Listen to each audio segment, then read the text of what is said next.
ইংল্যান্ডের বিপক্ষে সেমিফাইনালের মেগা ম্যাচের আগে কেমন অবিশ্বাস্য দৃশ্য আর্জেন্টিনা শিবিরে। দলের সবচেয়ে বড় দুই প্রাণভোমরা লিওনেল মেসি এবং ক্রিস্টিয়ান রোমেরোদের ছাড়াই কেন কানসাস সিটিতে অনুশীলন শেষ করল লিওনেল স্ক্যালোনির দল। তবে থ্রি লায়ন্সদের বিরুদ্ধে মাঠে নামার আগে শতভাগ ফিট নন one and only Lionel Messi, নাকি মহা গুরুত্বপূর্ণ এই সেমিফাইনালের আগে মাঠের বাইরে রয়েছে মাস্টার মাইন্ড স্ক্যালোনির কোনো গোপন ও ভয়ঙ্কর কৌশল। সুইজারল্যান্ডকে ঘুরিয়ে শেষ চারে ওঠার পর কেন হঠাৎ মূল একাদশকে পুরোপুরি আড়ালে পাঠিয়ে দিলেন আর্জেন্টাইন কোচ। আর্জেন্টিনার ড্রেসিং রুমের এই রহস্যময় অনুশীলনের আসল ভেতরের সত্য ও যুক্তিমূলক ব্যাখ্যা জানতে ভিডিওটি একদম শেষ পর্যন্ত দেখুন। সুইজারল্যান্ডের বিপক্ষে অতিরিক্ত সময় সেই রুদ্ধশ্বাস জয় নিয়ে 2026 ফিফা বিশ্বকাপের সেমিফাইনাল নিশ্চিত করেছে আর্জেন্টিনা। ফাইনালে ওঠার হাই ভোল্টেজ লড়াইয়ে বুধবার আলবিসেলেস্তেরা মুখোমুখি হতে যাচ্ছে চির প্রতিদ্বন্দ্বী ইংল্যান্ডের। এই মহাযুদ্ধকে সামনে রেখেই কানসাস সিটিতে নিজেদের প্রথম অনুশীলনে নেমেছিলেন স্ক্যালোনির দল। কিন্তু প্র্যাকটিস গ্রাউন্ডে সে দৃশ্য দেখে চমকে যান উপস্থিত সাংবাদিকেরা। মাঠে নেই মেসি, নেই ডিপল কিংবা আলভারেজ। আসলে কোয়ার্টার ফাইনালের ম্যাচে টানা 120 মিনিটের প্রতি সময় ধরে খেলার প্রচণ্ড ধকল সামলাতে হয়েছে আর্জেন্টিনার মূল একাদশের খেলোয়াড়দের। সেমিফাইনালের আগে তাই খেলোয়াড়েরা শরীর সতেজ রাখা এবং ক্লান্তি দূর করাকে সবচেয়ে বেশি অগ্রাধিকার দিচ্ছেন কোচ স্ক্যালোনি। আর সেই কারণেই কানসাস সিটির এই অনুশীলনে মূল একাদশের সব খেলোয়াড়কে পুরোপুরি বিশ্রামে রাখা হয়। মাঠে মূলত ঘাম ঝরিয়েছেন বেঞ্চের খেলোয়াড় এবং সুইজারল্যান্ড ম্যাচে বদলি হিসাবে নামা ফুটবলাররা।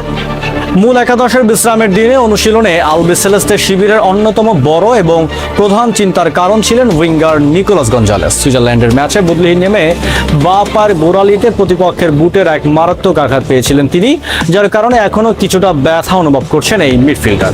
অনুশীলনের শুরুতে দলের বাকিরা যখন ছোট জায়গায় বল নিয়ে ওয়ার্ম আপ বা পাসের খেলায় ব্যস্ত ছিলেন, তখন গঞ্জালেসকে মাঠের এক কোণে মেডিকেল স্টাফ ও ফিজিওদের কড়া নজরদারিতে আলাদাভাবে স্ট্রেচিং করতে দেখা যায়। তবে স্বস্তির খবর হলো চোটটি খুব একটা মারাত্মক রূপ নেয়নি। কিছুক্ষণ একাকী ড্রিল বা পরেই তিনি হালকা করার রানিং ও ডিলসগুলোতে দলের বাকি সতীর্থদের সঙ্গে যোগ দিতে পেরেছিলেন। এদিকে আর্জেন্টিনার সমর্থকদের জন্য সবচেয়ে বড় স্বস্তির খবর হলো অতিরিক্ত সময়ে শারীরিক সমস্যার কারণে মাঠ ছেড়ে যাওয়া ক্রিস্টিয়ান রোমেরো এবং লিয়ান্দ্রো পারেদেসের চোট মোটেও গুরুতর নয়। ম্যাচে রোমেরোর জায়গায় নিকোলাস ওতামেন্দি এবং পারেদেসের বদলি হিসাবে হোসে লোপেজ মাঠে নেমেছিলেন। অনেকে ভেবেছিলেন তারা হয়তো বড় কোনো ইনজুরিতে পড়েছেন, কিন্তু দলের মেডিকেল টিম আজ পরিষ্কারভাবে নিশ্চিত করেছে যে স্রেফ অতিরিক্ত ক্লান্তি ও পেশির ওপর তীব্র চাপের কারণেই সতর্কতা স্বরূপ তাদের তুলে নেওয়া হয়েছিল। তাদের কোনো টিয়ার বা গুরুতর ইনজুরি নেই, যা ইংল্যান্ড ম্যাচের আগে স্ক্যালোনির জন্য বিশাল এক বুস্টার ডোজ।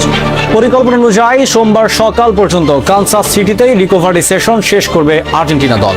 এরপরই তারা উড়াল দেবে সেমিফাইনালের মূল ভেন্যু আটলান্টার উদ্দেশ্যে। মঙ্গলবার আটলান্টার ঐতিহ্যবাহী মার্সিডিজ বেঞ্জ স্টেডিয়ামে পূর্ণ শক্তির দল নিয়ে অর্থাৎ মেসি রোমেরোদের সাথে অনুশীলনে নামবেন স্ক্যালোনি। আর ওই দিনই ম্যাচ পূর্ববর্তী হাই প্রোফাইল সংবাদ সম্মেলনে সংবাদ মাধ্যমের মুখোমুখি হয়ে ইংল্যান্ড বদের শেষ হুঙ্কার দেবেন মাস্টার মাইন্ড স্ক্যালোনি। মেসিদের এই পুরোপুরি বিশ্রামে রাখার রণকৌশলী প্রমাণ করে ইংল্যান্ডকে গুড়িয়ে দিতে স্ক্যালোনি কতটা নিখুঁতভাবে প্রতিটি খেলোয়াড় ফুটবলারদের ফিটনেস মেপে বা পা ফেলছেন। কোনো চোটের ধাক্কা ছাড়াই সম্পূর্ণ ফ্রেশ ও চনমনে এক আর্জেন্টিনা দল বুধবার মাঠে নামতে যাচ্ছে থ্রি লায়ন্সদের স্বপ্নভঙ্গ করতে।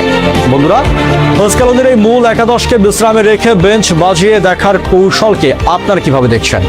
আপনার কি মনে হয় ইংল্যান্ডের গতিময় ফুটবলের বিরুদ্ধে মেসিরা পুরোপুরি শারীরিকভাবে সতেজ হয়ে মাঠে নামতে পারবেন? আপনার মূল্যবান মতামত কমেন্ট বক্সে আমাদের জানান। ভিডিওটি ভালো লাগলে লাইক ও শেয়ার করুন। 2026 ফিফা বিশ্বকাপের প্রতিদিন ইনসাইড স্টোরি আপডেট সবকিছু পেতে আমাদের চ্যানেলটি সাবস্ক্রাইব করে পেজটি ফলো দিয়ে সাথেই থাকুন। ধন্যবাদ।